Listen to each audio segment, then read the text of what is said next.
Hi hello ನಮಸ್ತೆ. ಇವತ್ತಿನ ರೆಸಿಪಿಯಲ್ಲಿ ನಾನು ನಿಮಗೆ ಸಿಂಪಲ್ ಆಗಿ ಚಿಕನ್ ದೊನ್ನೆ ಬಿರಿಯಾನಿ ಹೇಗೆ ಮಾಡೋದು ತೋರಿಸ್ಕೊಡ್ತಾ ಇದ್ದೀನಿ. ಮೊದಲನೇದಾಗಿ ಒಂದು ಬಾಣಲಿಗೆ ಸ್ವಲ್ಪ ಎಣ್ಣೆ ಹಾಕ್ಕೊಂಡು ಎಣ್ಣೆ ಕಾದ ನಂತರ ಒಂದು ಈರುಳ್ಳಿ 15ರಿಂದ 20 ಹಸಿಮೆಣಸಿನ್ಕಾಯಿ, ಹಾಗೆ ಸ್ವಲ್ಪ ಶುಂಠಿ, ಸ್ವಲ್ಪ ಬೆಳ್ಳುಳ್ಳಿ, 1 ಸ್ಪೂನ್ ಅಷ್ಟು ಧನಿಯಾ, ಚಕ್ಕೆ, ಲವಂಗ, ಏಲಕ್ಕಿ, ಮೆಣಸು, 1 ಕಾಡು ಏಲಕ್ಕಿ, ಹಾಗೆ ಸ್ವಲ್ಪ ಸೋಂಪು, ಹಾಗೆ ಒಂದು ಸ್ವಲ್ಪ ಶಾಜೀರ, 1-2 ಪಲಾವ್ ಎಲೆ, ಸ್ವಲ್ಪ ಜಾವಿತ್ರಿ, ಒಂದು ಸ್ವಲ್ಪ ಕಲ್ಲು ಹೂವು, ಚಿಟಿಕೆ ಅರಿಶಿನ ಪುಡಿ, ಇದಿಷ್ಟನ್ನು ಹಾಕ್ಕೊಂಡು 1 ಹಿಡಿಯಷ್ಟು ಪುದೀನ, 1 ಹಿಡಿಯಷ್ಟು ಕೊತ್ತಂಬರಿ ಸೊಪ್ಪು, ಹಾಗೆ 1 ಸ್ಪೂನ್ ಅಷ್ಟು ನಾನು ಕಸೂರಿ ಮೇಥಿ, ಇದಿಷ್ಟನ್ನು ಹಾಕ್ಕೊಂಡು 5ರಿಂದ 6 ನಿಮಿಷಗಳ ಕಾಲ ಚೆನ್ನಾಗಿ ಎಣ್ಣೆಯಲ್ಲಿ ಈ ರೀತಿ ಬಾಡಿಸಿ ಇಟ್ಕೊಳ್ತಾ ಇದ್ದೀನಿ. ಇದನ್ನು ನಾನು ಮಿಕ್ಸಿಯಲ್ಲಿ ಹಾಕ್ಕೊಂಡು ಚೆನ್ನಾಗಿ ರುಬ್ಬಿಟ್ಕೊಳ್ತಾ ಇದ್ದೀನಿ. ನಂತರ ಒಂದು ಪಾತ್ರೆಗೆ 1 ಬೌಲಷ್ಟು ಎಣ್ಣೆ ಹಾಕ್ಕೊಂಡು ಇದಕ್ಕೆ ನಾನು ಆವಾಗಲೇ ರುಬ್ಬೋದಕ್ಕೆ ಯಾವ್ಯಾವ ಮಸಾಲ ಸಾಮಗ್ರಿಗಳನ್ನ ತೆಗೆದಿಟ್ಕೊಂಡಿದ್ನೋ ಮತ್ತೆ ಒಗ್ಗರಣೆಗೆ ಅಂತ ಅದೇ ಮಸಾಲೆ ಸಾಮಗ್ರಿಗಳನ್ನ ಮತ್ತೆ ಹಾಕ್ಕೊಳ್ತಾ ಇದ್ದೀನಿ. ಇದ್ರ ಜೊತೆಗೆ 1 ಈರುಳ್ಳಿ ಕಟ್ ಮಾಡಿ ಕೂಡ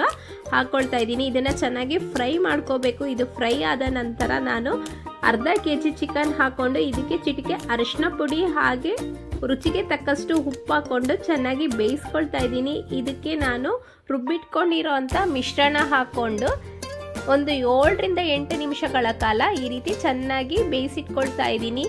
ನಂತರ ನಾನು ಇದಕ್ಕೆ ದೊನ್ನೆ ಬಿರಿಯಾನಿ ಮಾಡೋದಕ್ಕೆ ನಾನು ಜೀರಾ ಸಾಂಬಾರ್ ರೈಸ್ನ ಯೂಸ್ ಮಾಡ್ತಾ ಇದ್ದೀನಿ. ಇದನ್ನು ನಾವು ನೀರಲ್ಲಿ ನೆನೆಸ್ಬೇಕಾಗಿಲ್ಲ, ಹಾಗೆ ಡೈರೆಕ್ಟಾಗಿ ಹಾಕೋಬೋದು. ಇದಕ್ಕೆ ನಾನು ಬಿಸಿ ಮಾಡಿ ಇಟ್ಕೊಂಡಿರೋ ಅಂಥ ನೀರನ್ನ ಹಾಕ್ಕೊಳ್ತಾ ಇದ್ದೀನಿ.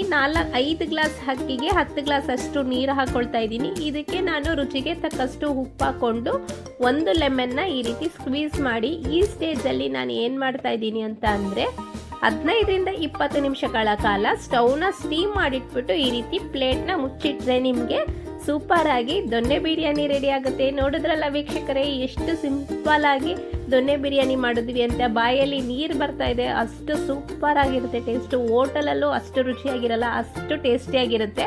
ಸೂಪರ್.